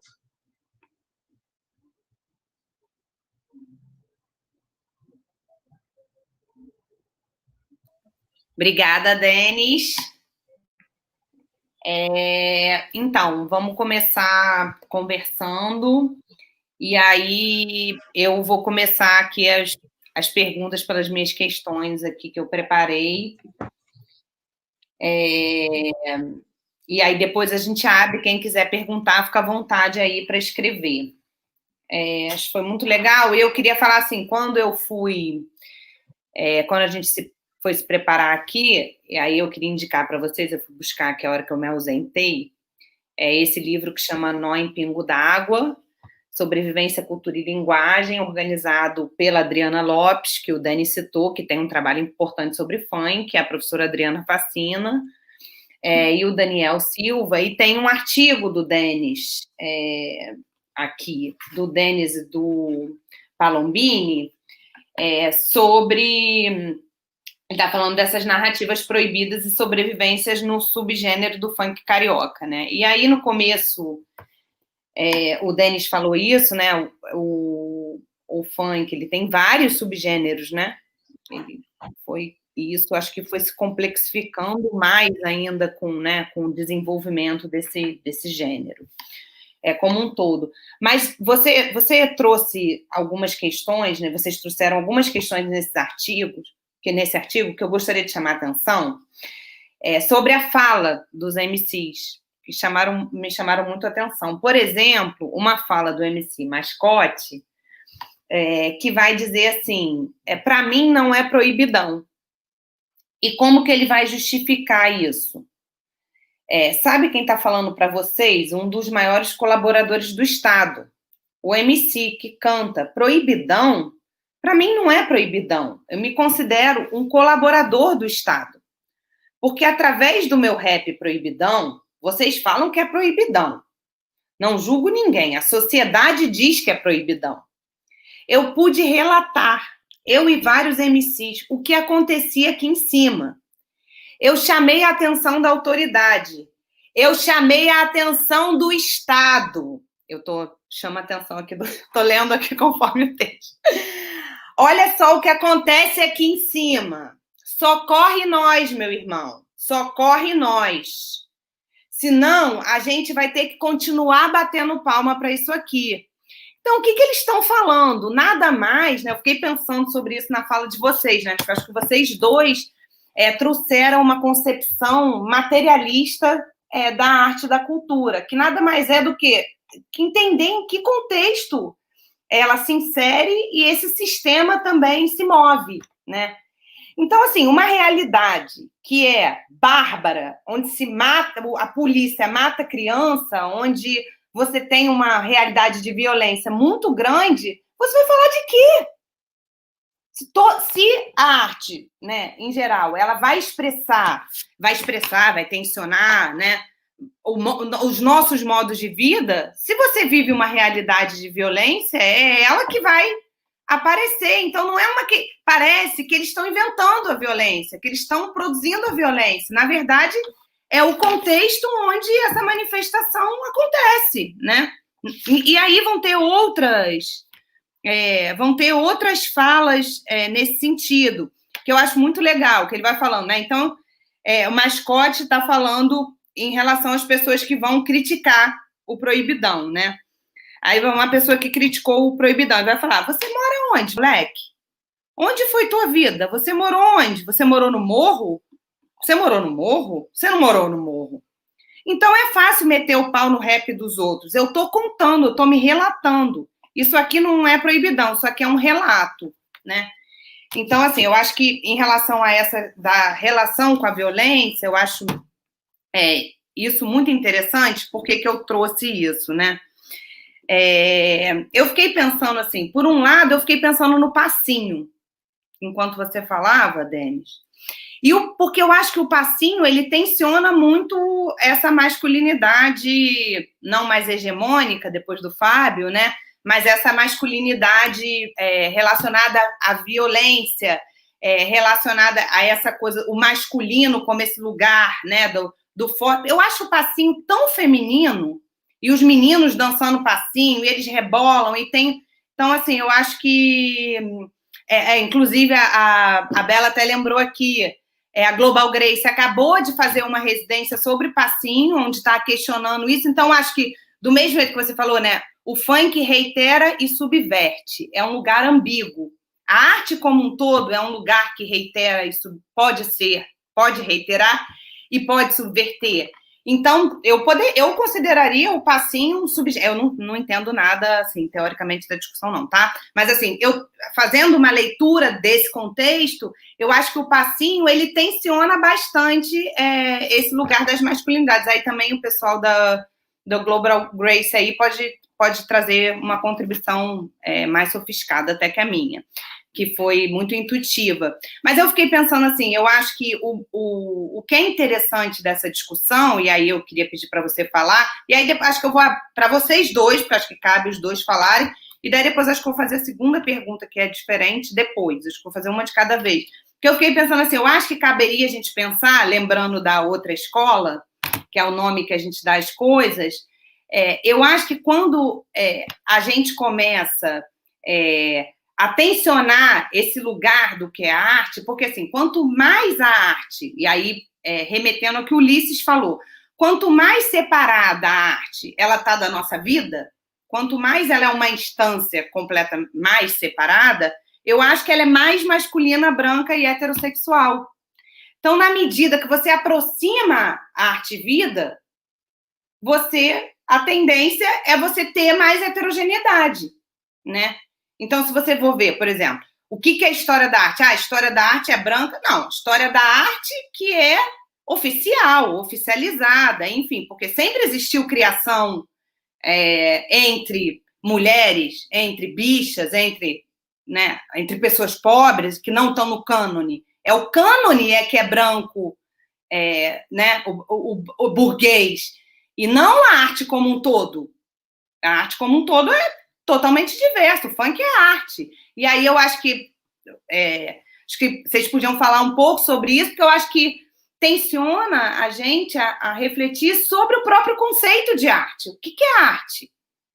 Então, a arte é o cânone, e aí fazer essa deixa para o Denis falar um pouco desse conceito de arte sobrevivência, que a Adriana Lopes, a Adriana Facini, enfim, vários autores, ele incluído, né? Eu também tenho muita afinidade com, né? Eu e o Denis, a gente tem a mesma orientadora de mestrado e doutorado, então a gente tem muita figurinha, que é essa ideia de uma arte de sobrevivência, que eu acho que esse conceito, ele dá conta nele mesmo de você pensar a materialidade da criação. Não só como ela se insere num sistema, como ela é feita a partir de um determinado contexto, um determinado corpo que fala, que está num lugar, né? E isso, quem fala, é determinante para dizer, por exemplo, se é arte ou não. A Salissa Rosa contou para a gente na primeira Elan, que ela fez uma residência super importante na Pampulha e que ela fez uma plantação de mandioca. Foi o processo, num terreno ao lado do museu. E ao final da residência, ela tinha que doar um trabalho. E ela doou uma mandioca. A mandioca, na cultura indígena, né, ela tem uma importância, assim, ela tem uma importância em toda a cultura alimentar brasileira, né? Mas ela é uma coisa que vem, né, de origem indígena, e na cultura indígena ela é muito importante. E ela falou assim, não, isso não é arte. Aí ela foi e fez um certificado, né, que, em geral, quando a gente compra um trabalho de arte do mercado, a gente vem com um certificado de autenticidade daquele trabalho pelo artista. Ela foi e fez um certificado de autenticidade da mandioca. Ou seja, se ela é artista, se o mundo da arte considera ela artista, né, ou seja, ela é aceita, ainda que dissidente, indígena, enfim, de alguma maneira, pelo seu lugar de origem, se ela está dizendo que é arte, se cocô é arte, né, um artista consagrado trazer uma lata de cocô é arte. Por quê? Porque quem está falando, né? Então, acho que, assim, a própria discussão do que é arte, eu acho que, assim, para a gente ter outras masculinidades, a gente também precisa ter outras artes, né? Ter uma concepção onde o funk é arte, onde o funk não é registro de violência. Enfim, estou falando mais que vocês, passando a bola, passei, pronto. Vamos começar pelo Denis e depois por Lício para subverter.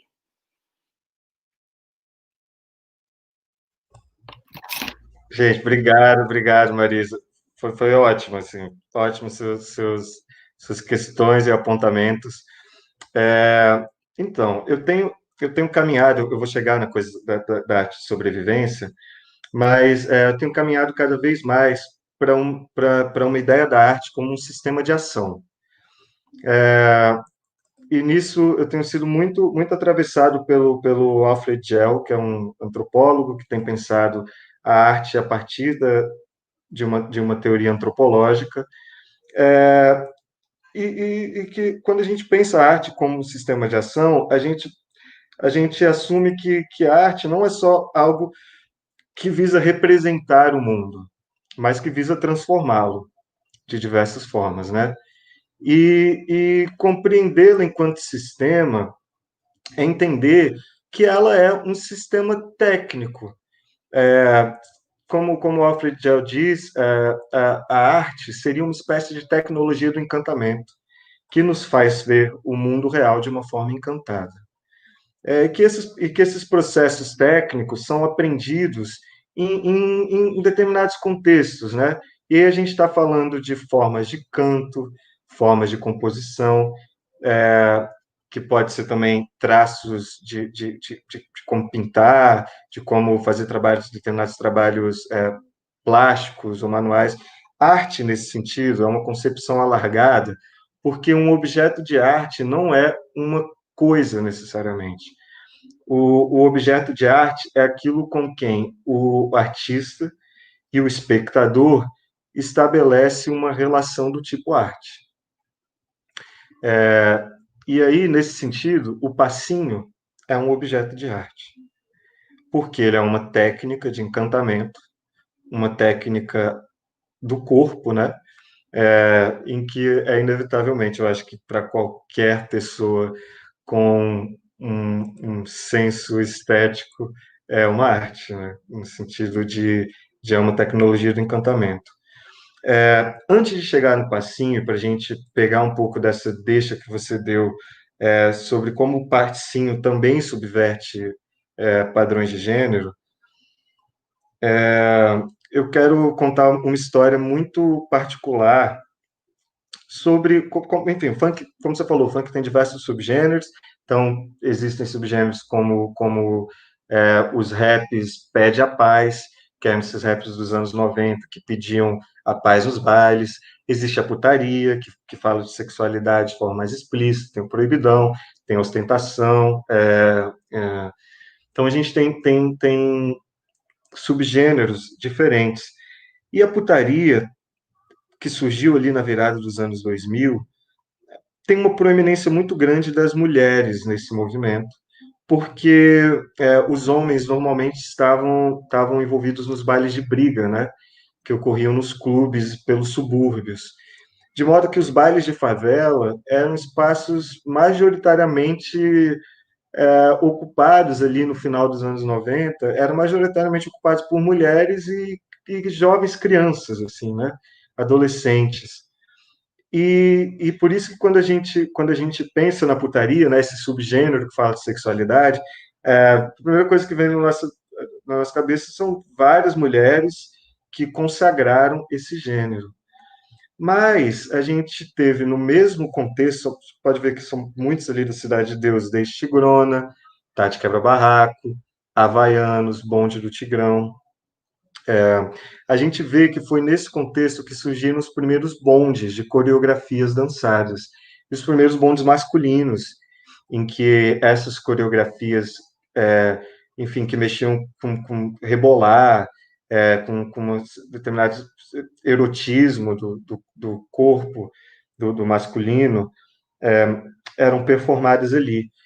E esse processo foi tão delicado que os DJs, um DJ e os artistas do Bonde do Tigrão contaram que uma vez eles foram se apresentar ali no final dos anos 90 na Cidade de Deus, eles já eram famosos na comunidade, e quando eles subiram ao palco de shortinho, sem camisa, e começaram a dançar rebolando, a gente está falando do Bonde do Tigrão, tá, gente?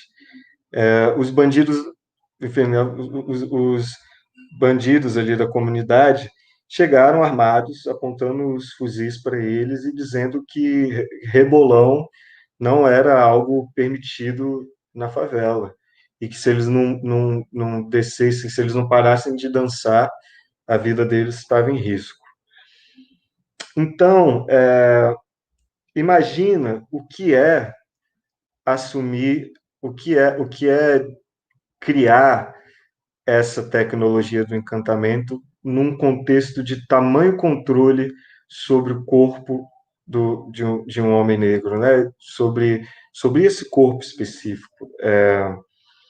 Então, como isso pega como, para encerrar aqui, o que seria a arte de sobrevivência, né? A arte de sobrevivência é aquela que faz da sua própria dificuldade matéria de criação. E são artes, formas, técnicas, modos de fazer criados a partir do precário, em contextos onde a própria existência e a subsistência são incertos. E que muitas vezes, pela conjuntura de driblar, de improvisar nesses contextos, como eu disse, onde a sobrevivência é incerta, essas artes são capazes de apontar os sonhos de outros futuros possíveis, mas também não só o de ser contra-hegemônico, porque sobreviver também demanda maleabilidade, uma maleabilidade que nem sempre permite o bater de frente, né? Nem sempre permite um discurso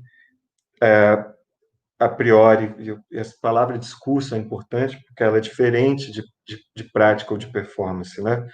Mas que nem sempre vem acompanhada de um discurso contra-hegemônico.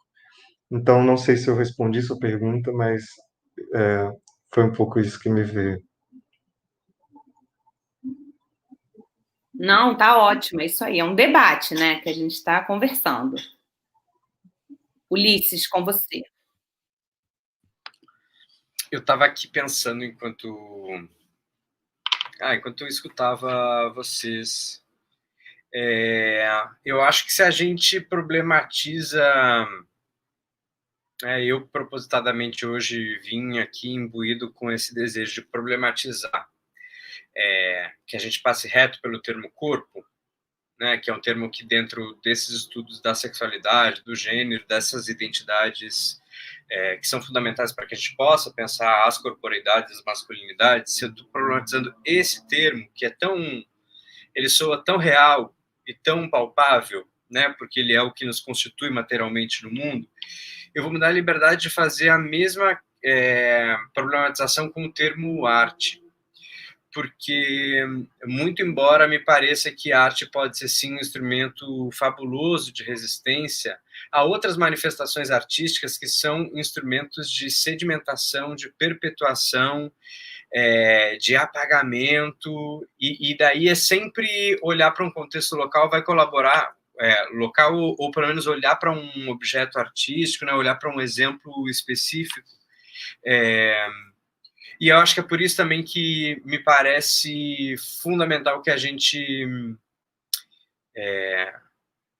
pense um compromisso inegociável com a criação, e não apenas com a criação artística, né, mas com a criação de si. Eu acho que isso que Denis traz também, eu acho muito bonito também, quando o Denis fala sobre que a arte não pode ser só a resposta, né, não pode ser só essa contranarrativa, porque se a gente olha para isso, né, para uma manifestação artística apenas enquanto contranarrativa, a gente está negando a complexidade dela enquanto dispositivo poético também. E as músicas e o funk e todas as manifestações culturais têm essa potência também, né? Então, ao mesmo tempo que elas têm uma função agregadora, elas têm uma função também que pode desagregar, e é preciso, então, eu acho que é por isso que é importante que a gente olhe de maneira um pouco mais sistêmica para o campo social da arte e comece a entender quais são os entremeios e o que tem ali de sedimentação de discurso, por exemplo, que ao mesmo tempo tem de alimentação de uma economia, de um sistema, e é preciso que a gente urgentemente deixe de assumir que a arte é apenas uma articulação narrativa, né, discursiva, simbólica, poética, para entender justamente que ela é um sistema, que ela é um mercado, que ela produz vida, ou que ela só pode ser produzida para pessoas que gozam do livre direito à vida e que gozem do livre direito à expressão. E numa sociedade desigual como a do Brasil, por exemplo, que aqui vivemos, é impossível que a gente fale da arte em termos gerais, porque senão a gente vai perpetuar uma lógica que é moderna, né? Que ela nem chega à contemporaneidade, ela nem chega aos nossos anos 60 e 70, ela nem chega às eclosões talvez foram mais importantes, tanto no termo das contraculturas, quanto no termo das artes mesmo, nas suas vertentes mais contemporâneas. Então, eu queria contribuir com isso, na verdade, que a gente possa, na baila dessa desconfiança dos termos, uma compreensão um pouco mais específica do que são as artes, né? Porque nesse sentido eu não sublinharia com tanta facilidade as coisas que Denis disse sobre o funk para as artes visuais, porque é um meio que está extremamente imbricado com a acumulação de riquezas e com os milionários da sociedade, né? Então, é preciso que a gente possa também complexificar isso, e essa complexificação é um legado de um pensamento não binário, que é um pensamento importantíssimo para que a gente possa entender os estudos queer e possa entender que as identidades de gênero são mais fluidas e mais diversas e têm mais matizes e são mais possíveis e impossíveis do que a lógica moderna que nos incutiu a ideia de que existe um positivo e um negativo, um masculino e um feminino, e que perpetua esse sistema de desigualdade e violência até aqui e agora.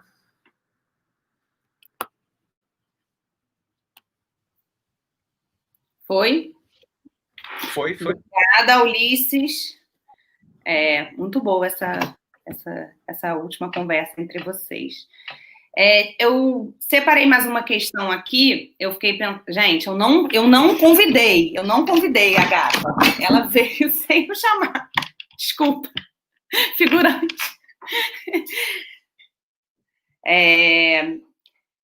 Então, desculpa aí a desorientação. Não, a outra questão que eu tinha aqui, eu estava pensando, porque fiquei até com vontade de fazer essa pesquisa, né? Pensando até se a gente for falar do corpo, mas acho que a gente podia falar de uma maneira mais geral, desse embate direto do tema, né? Assim, que é claro que essa questão das masculinidades, elas se expressam nas diferentes formas de expressão artística, né, e com as suas especificidades. Acho que o Ulisses ressaltou bem, né, que existem especificidades em relação, por exemplo, diferenças entre o campo da música e o campo das artes visuais, né, mas pensando o embate direto desse tema das masculinidades com as obras de arte, né, se vocês queriam trazer outros exemplos ou outras questões, eu fiquei pensando que, se por um lado, você pode trazer... Eu fiquei pensando no trabalho da Guilhermina. A Guilhermina participou da primeira edição da Elan. Ela é uma artista trans, incrível, está estudando filosofia, então ela tem uma discussão muito interessante também, junto com o trabalho dela, e ela fez um trabalho que era uma bandeira, que era escurecer o centro e atravacar o eixo. Atravacar? Alguém vai me corrigir aqui no site, se não for isso, eu até devia ter separado a imagem. Que, assim, num tecido, ela escreve num tecido como se fosse uma bandeira, e esse é o trabalho, né, que ele é super simples do ponto de vista técnico, né, assim, é uma faixa escrita, né, e é um trabalho super potente, e que dialoga, assim, chamou muita atenção na exposição esse trabalho, estava assim, no centro do galpão, assim, e fazia atravecar. Então, assim, de que maneira, né, vocês podem observar, trazer outros exemplos, além do que vocês trouxeram, de como como se revela essa questão das masculinidades, porque ela se revela de várias maneiras. Ela pode ser um assunto direto, né? Ou seja, aquele objeto expressar essa discussão. Por exemplo, a Arcásia fez vários paus com gesso, que também era uma provocação, né? uma crítica dessa questão da masculinidade, da virilidade, do falo, enfim. Então, assim, como vocês veem isso, né? Porque isso pode aparecer de uma forma em relação ao corpo que está falando, ela pode estar no objeto, pode estar no processo, enfim, essa questão das masculinidades, ela atravessa a criação em vários aspectos diferentes, né? Como, por exemplo, esse exemplo que eu acho que a polissemia do envolvimento que o Denis trouxe, eu acho que ela ajuda um pouco a pensar isso, né? Você vai ter... você pode falar o contexto, na relação com o crime, a gente pensar o contexto, né? Está envolto por um contexto, tem uma relação afetiva, então a questão do gênero, ela passa por relações afetivas, ela passa pelo corpo, né? E ela passa pelos objetos e por quem está falando. Então, eu queria que vocês falassem, dar outros exemplos. Então, assim, eu acho que tem esses dois exemplos da Elan que trabalharam diretamente com esse tema. É interessante que também, quando você diversifica, né? Não sei, eu estou pensando também junto, assim. Então, na escola, a gente teve uma diversidade grande de corpos participando, né? Então, a gente tinha 26 artistas, vários artistas trans, negros, artistas de diferentes lugares da cidade, enfim. E parece que quando também a gente diversifica os corpos que falam, a gente também tem uma possibilidade de subversão maior do que de reiteração, né? Se os corpos são os corpos dominantes, a tendência a você reiterar os circuitos dominantes é muito maior do que quando você diversifica os corpos que estão falando, né? Os tensionamentos, eu acho que eles aparecem muito mais fortes, né? Só para dividir. Agora eu vou trocar. Começar pelo Ulisses e depois pelo Denis.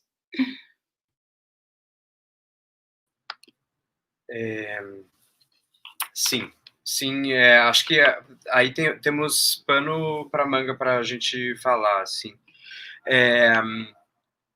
Como que as masculinidades afetam isso em questão das... Eu acho que, mais uma vez, assim, a gente pode olhar isso de uma multiplicidade de perspectivas. Uma delas é que se a masculinidade defende todo e qualquer privilégio e dinâmica de poder que existe nessa sociedade, o mesmo vai acontecer dentro do espectro da criação, né? Entendendo justamente que a arte está conectada com isso. E é preciso olhar para esse sistema de privilégios, porque a gente pode também...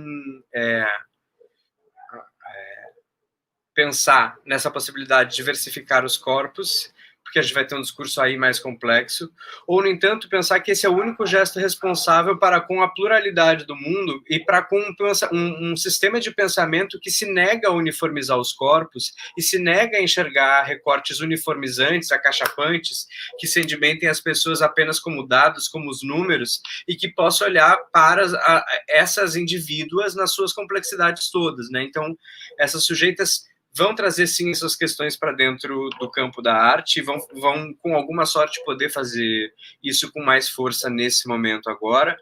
Mas tu sabes, Marisa, que eu tenho...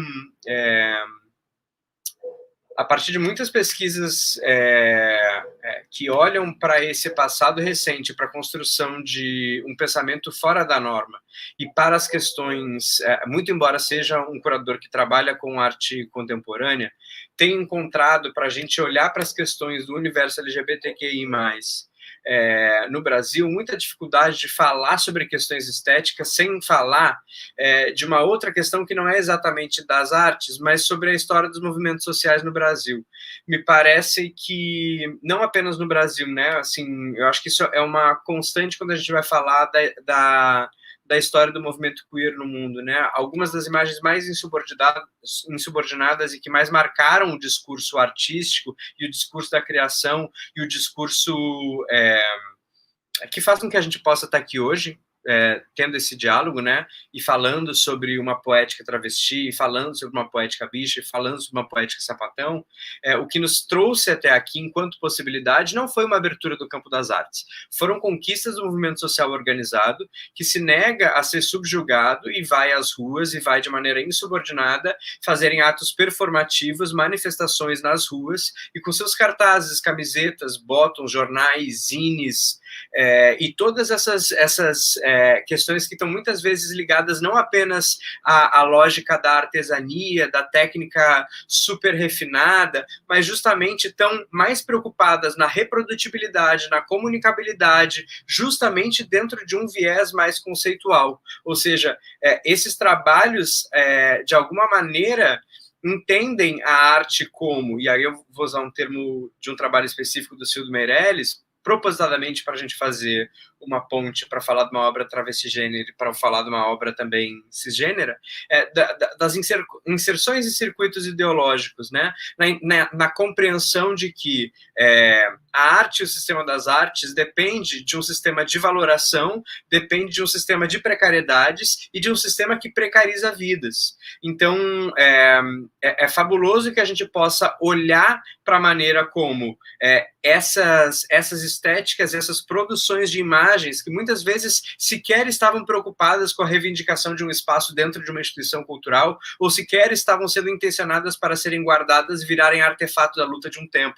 Elas eram instrumentos de comunicação, né, de vibração e de fazer um discurso de potência de vida, um discurso inegociável acontecer. Me parece que esse vínculo é algo que a nossa história da arte, pelo menos o cânone da história da arte, ainda precisa se debruçar com muita força, porque é um campo muito rico, e justamente, mais uma vez, aqui provocar um pensamento de uma arte que se sinta ostensivamente conectada, afetada, né, uma arte dos afetos, uma arte contaminada por esses outros discursos sociais que estão no seu entorno e que muitas vezes estão nesse entorno porque foram subalternizados e não sequer cogitam o privilégio de ser artistas enquanto profissionais, enquanto trabalhadores da cultura. Amei essa sua fala, demais, muito bom. Denis, com você. Nossa, não, também amei. Eu acho que o Ulisses trouxe um ponto fundamental, que é o quanto os movimentos sociais andam junto com os processos de criação e o que a gente pode vislumbrar de transformação a partir dessas lutas. Eu queria puxar um pouco a sardinha para o nosso lado, só lembrando que no Favela Sounds a gente, enfim, tudo gira em torno, óbvio, dos 2 dias de shows, né, no nosso festival, mas que a ideia é que nas semanas antes nós fazemos oficinas, e também construímos debates que a gente reúne movimentos ativistas com os artistas para discutirem, com as artistas e com os artistas para discutirem seus projetos em conjunto. E que essa sempre uma preocupação muito grande, que a gente tenha uma discussão do movimento LGBTQ junto de artistas que foram marcantes de alguma forma para isso. Na música de periferia, né? que é exatamente, no caso, o nosso foco. E como essas coisas, essa interlocução, como esses movimentos ocorrem e devem ocorrer em conjunto, eu penso muito o que é, por exemplo, a parada LGBT organizada pelo DJ Renan da Penha há alguns anos, né? E que, na verdade, essa ganhou uma projeção muito grande, mas que é algo que já ocorria em muitas favelas cariocas há alguns anos, que são essas paradas, e que sempre muito junto do funk. E por que esse encontro acontece, né? Eu acho que primeiro que existe um papel muito importante do que foi esse funk cantado por mulheres, o quanto isso foi impactante. Eu digo cantado por mulheres porque a palavra feminista é ainda em disputa para descrever, justamente por essas coisas, por toda essa ambiguidade que a gente já discutiu aqui, mas pensando quanto o funk se inseriu de alguma forma como um espaço para subversão daqueles e daquelas que não enfim, se sentem contemplados pela norma ou que desafiam essa existência normativa, né? Mas que o encontro disso com outros movimentos na sociedade, enfim, a arte como um dos movimentos da sociedade, como também uma forma de ação, mas em conjunto com outras, me parece o caminho fundamental para que a gente construa ou vislumbre outras masculinidades possíveis. Enfim, acho que é isso, só concordando com isso, trazendo um pouco caminhos possíveis. Vocês falando já me suscitou um monte de coisa. Eu fiquei pensando assim na própria atuação das mulheres, né, Denis? Assim, eu não conheço tanto assim, mas assim, eu acho que quando vem as mulheres, ainda que seja em alguns momentos, né, que eu como feminista não concorde com a maneira de colocar, né, assim, então no purismo, né, da gente tem um certo incômodo com alguma maneira de colocar, você vê um movimento forte das mulheres se organizando juntas, se fortalecendo, colocando, subvertendo as músicas, tensionando na música também. Eu acho isso também super interessante. Mas isso. Desculpa, que a gente já está com o tempo curto, só queria citar aqui assim, uma pessoa que eu acho completamente fabulosa nesse sentido, que é a Daisy Tigrona, essa artista, enfim, que eu tenho o prazer de chamar de amiga também, mas que muitas vezes, hoje eu a vejo, ela está ligada na Baticu, que é uma festa, né, LGBTQ, negra, e da qual ela se tornou um dos ícones. E é impressionante porque essa artista incrível, que eu acho totalmente revolucionária, fez o que fez, ela fez o que fez não por acaso em um baile funk, não por acaso em uma favela, e que, ao mesmo tempo, quando eu a vejo hoje sendo abraçada e abraçando uma nova geração de questões de movimentos sociais, etc., eu tenho a impressão de que a Daisy precisou esperar que o mundo girasse muitas voltas para acompanhar ela, sabe? E eu acho que é incrível o que a gente fala de movimentos sociais e dos movimentos da criação artística para esse processo também. Não, achei que foi tipo, se tivesse combinado, não tinha terminado tão bem, assim, falando de como... Não, é sério! Da importância, né, dos movimentos sociais, tanto para trazer o debate, é muito legal isso que o Ulisses falou, que eu acho que, assim, que não é um movimento de dentro para fora, é um movimento da sociedade tensionando a arte, né? E não a arte se abrindo para o mundo. Acho que isso é muito pertinente. Mas nosso tempo já está finalizando. Queria perguntar se lembrar para vocês que o nosso edital está reaberto para inscrição dos artistas que quiserem fazer parte da nossa residência até o dia 18 de dezembro. Na segunda-feira, às 17 horas, no dia 14 de dezembro, a gente vai tirar dúvidas, enfim, no Instagram do Bela. Então, também, quem quiser tirar dúvidas sobre a inscrição, o edital está publicado com todos os detalhes da participação. Enfim, queria convidar vocês a participarem. A gente já teve um grande número de inscrições, né? Porque a gente tinha aberto as inscrições, a gente encerrou no meio por conta da pandemia, e a gente vai retomar agora nesse formato híbrido, que vai ser super possível das pessoas participarem. Então a gente vai ver também a situação de cada pessoa em relação à internet, o acesso, enfim, a gente tem uma relação muito direta com todas as pessoas que participam, são 10 participantes, então eu queria lembrar isso antes de terminar. Agradecer imensamente vocês por esse debate, assim, que eu realmente fiquei muito feliz, aprendi muito e me suscitou muitas outras coisas para a gente continuar conversando e amadurecendo. Pena que a gente não pode ir agora para o bar para continuar, que certamente nós faríamos se estivéssemos ao vivo e a cores, com as pessoas, inclusive, que estão assistindo. Então, eu queria perguntar se vocês queriam falar alguma coisa para encerrar, agradecer muito a presença de vocês aqui com a gente, e a gente continua, né, com certeza, esse debate, essa conversa, e também a luta. Como é que é? Lutar faz parte. Então, a gente continua porque lutar faz parte. Vou passar para eles darem um tchau, tá? Primeiro para o Ulisses, depois para o Denis, e eu já vou falar tchau para vocês. Boa noite, obrigada pela participação.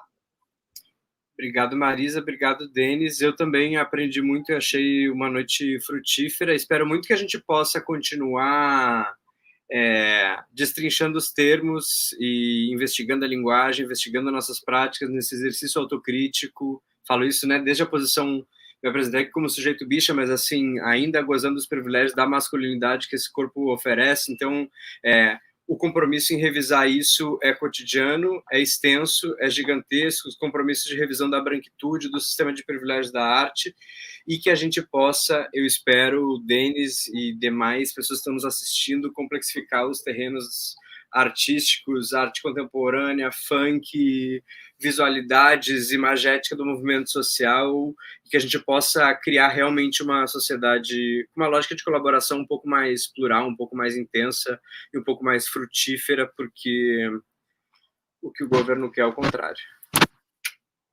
Obrigado pela escuta.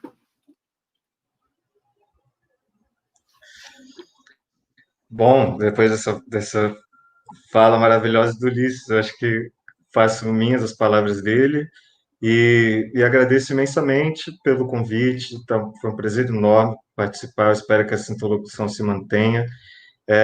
Enfim, hoje nós completamos 1000 dias nos perguntando quem executou Marielle, e que a gente possa construir caminhos de respeito às vidas negras, enfim, e a todas que desafiam essa sociedade, enfim, racista, patriarcal, e para que sigamos fazendo arte e existindo.